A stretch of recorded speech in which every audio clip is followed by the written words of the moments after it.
My name is Lisa Martin. I have had a history in the arts and studied metalwork, art and design in the UK, but have lived nearly all my life in South Africa. And my current range of work basically came out of lockdown because I had previously lost my way and it was the best excuse to do what I like. And then I discovered that I like doing what I like all of the time, and I was not about to go back to what I was doing before. So that's the journey since then. And basically, initially I was just doing the work to entertain myself, and I found myself making friends, basically, because we weren't seeing any of our friends, and most of them got names because I was talking to them too. And if they didn't have names, they'd be inanimate objects. And you're not meant to talk to inanimate objects, but I do sometimes. Yeah, so that's where they kind of, I draw inspiration from human beings. I love looking at people and watching people and being a tourist of people. And yeah, and I also have a big fascination with mechanical things for a long time, but up until recently haven't actually been that brave enough to do it. But I went on a short course to learn automata mechanisms and kinetic sculpture, which was the most fantastic thing I've ever done in my life, and it kind of gave me the bravery to attack that initially, because I had actually wanted to do another course in wood, metal, ceramics and plastics at Brighton, but I didn't get in, and this was my second choice. But when I saw the workshops,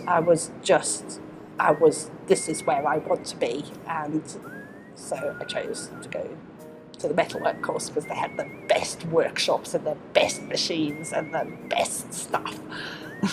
What I tell a lot of people, how I explain it, is like when you were a kid and you had Legos and you would just spill them on the floor, except my Legos are not Legos, they're found objects and things like that, and I fish through them and rummage around them and will eventually pull out something and go, oh, look at that. And then maybe you'll just put two things together and go, oh, I know, that looks like a something. And then you'll say a dog, and I'll make a dog. And then it'll happen from there. But there are lots of, so there's that child play part that happens initially. But once I've kind of figured out, okay, this is going to be the head, this is going to be the arms, this is going to be the body, or somewhere like that, I've got to then think technically about how to join this to that.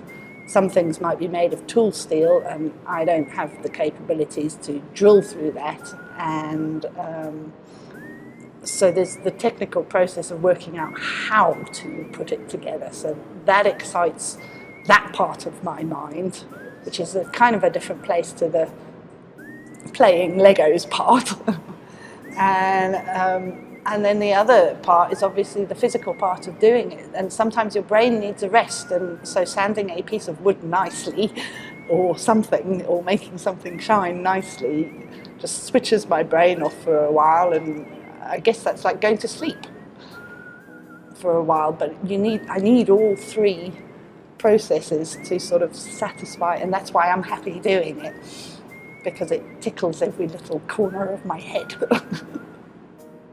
I realised the other day when I visited my mother and we were going through old stuff stored at her house, and basically my childhood was, we didn't have a TV and we didn't have any of those things, and I was friends with the boy next door, and we spent our whole lives making things, building things, or shooting things,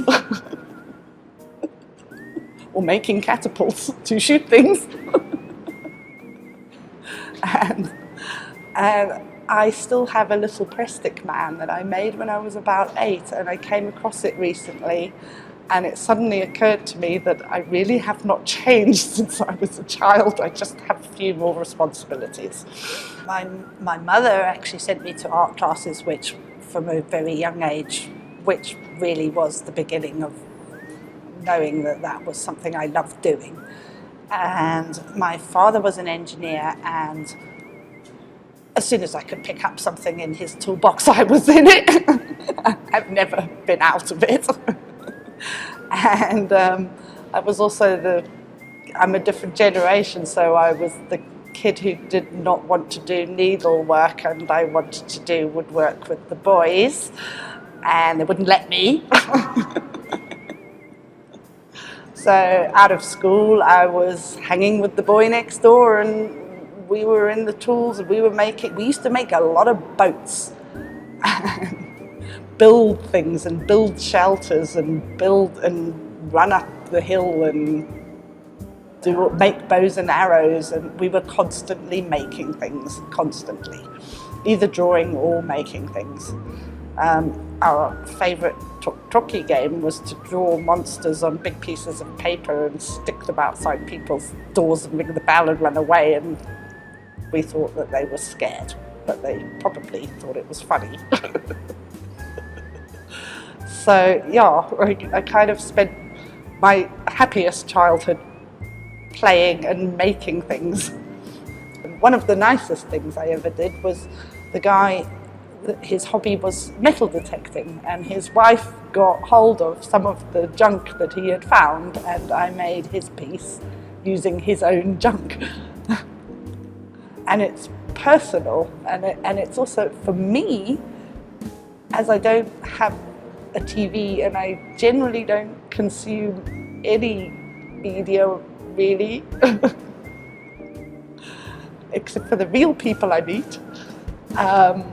It's like reality TV for me. I get a sneak peek into people's lives, and it's kind of fascinating.